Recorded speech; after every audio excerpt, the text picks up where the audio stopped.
Since mid-2022, when the Marcos Jr. administration began, the government initiated 9,855 flood control projects nationwide. In monetary terms, these projects carried a total budget of roughly 545 billion pesos, equivalent to about 9.5 to 9.6 billion US dollars. The flood control program, under the umbrella of the public works bureaucracy, sought to shield flood-prone provinces from recurring typhoons and monsoon rains, crucial in a country struck by around 20 tropical cyclones every year. On paper, this looked like mass protection for millions, part of a broader promise of build better more.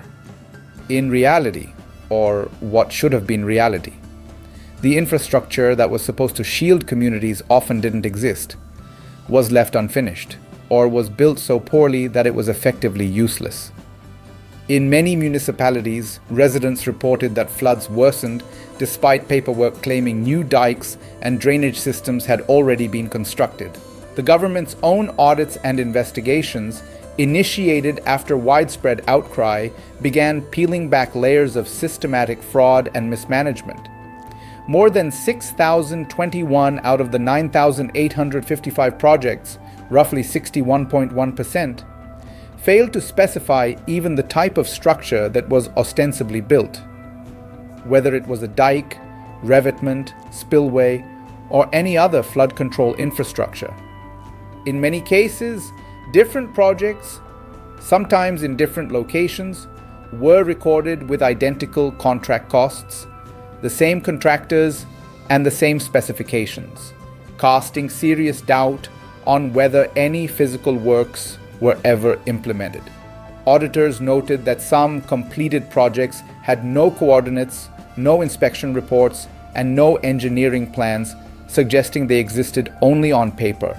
These irregularities strengthened public suspicion that the system had been exploited for years. A deeper audit, covering a broader sweep from 2016 to 2025, evaluated around 8,000 flood control works and identified at least 421 ghost projects, initiatives reported as completed or existing but found to be non-existent or never constructed. The problem is not isolated to a few bad actors. Investigations suggest a systemic pattern: overpriced contracts, repeated repairs of the same project, inflated costs, substandard materials like cheap or fast-drying cement, and blatant disregard of engineering standards. Particularly in the province of Bulacan, a region frequently battered by floods. The audit triggered a full-scale fraud audit by the National Auditor's Office. Bulacan's geography already makes it vulnerable, but poorly implemented infrastructure amplified the damage caused by seasonal storms and high tide surges. According to the Audit Office, Bulacan alone received the lion's share of Central Luzon's flood spending. Out of the 98 billion pesos directed to Central Luzon, Bulacan got 44 billion pesos, nearly 45% of that regional pot. Even more damning, many projects flagged as completed or ongoing simply weren't there when investigators inspected them.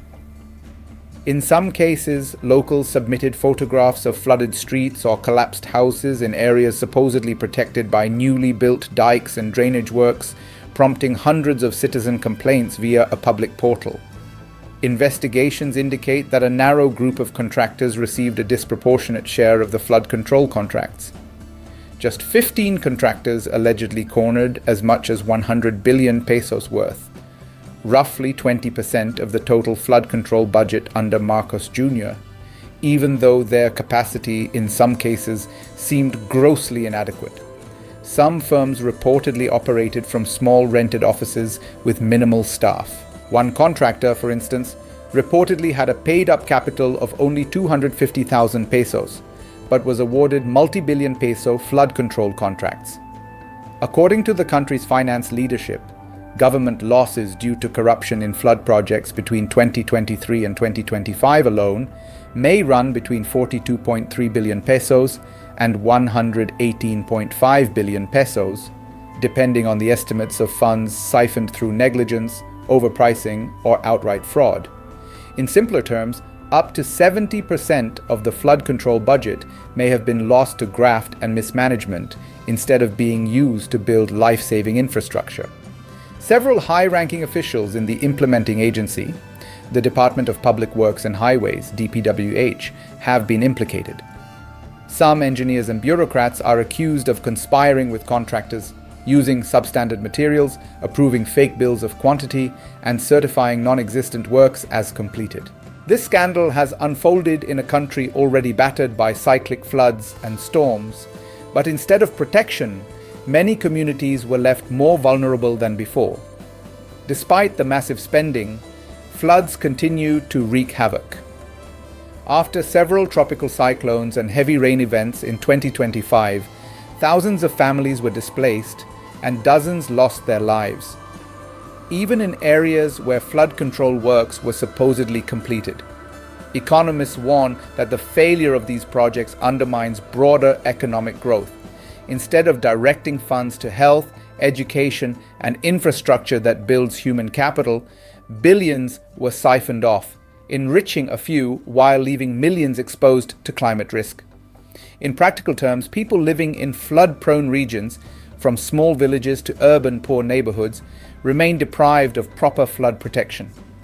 Homes get destroyed, livelihoods ruined, and trust in institutions erodes. The revelations have triggered fierce public outrage. In the capital region and beyond, protests have erupted, with citizens demanding accountability, restitution, and credible flood protection measures. The scandal has placed huge pressure on the administration and its allies.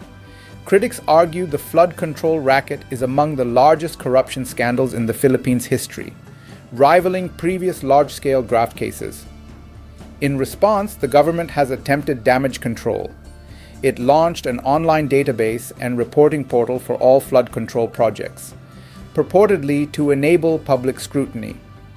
Authorities also ordered a full fraud audit of projects in critical provinces like Bulacan, but for many Filipinos, this is little comfort. The public mood remains bitter. As one analyst put it, funds that could have strengthened human capital, improved schools, clinics, housing, and climate resilience, some 1 trillion pesos or more, instead went to pay for luxury watches, imported vehicles, and lavish lifestyles of a few. The sense of betrayal is deep, especially in communities that repeatedly suffer from floods. This is not just about overpriced dikes or fake drainage canals. It is a symptom of deeper governance failure when oversight collapses, patronage networks thrive, and public funds are diverted away from the needy into private pockets. It undermines climate and disaster resilience, just as the country faces more frequent and intense storms due to climate change. It erodes public trust in government institutions, creating cynicism and discouraging legitimate foreign and domestic investments. It shifts resources away from essential services, health, education, social protection, precisely when they are most needed. It turns infrastructure promised as salvation into another symbol of betrayal. The authorities say they will pursue cases against contractors, engineers, and politicians implicated in the scandal. The audit is ongoing. The list of ghost projects continues to grow. Citizens are being encouraged to report anomalies through the official portal, and public pressure remains high. Still, widespread skepticism persists that prosecution and recovery of lost funds will be swift or comprehensive. Many community leaders, civil society groups, and climate resilience advocates warn that unless structural reforms are made, transparent procurement, independent oversight, and meaningful community involvement, the cycle of misallocation, corruption, and disaster vulnerability will repeat.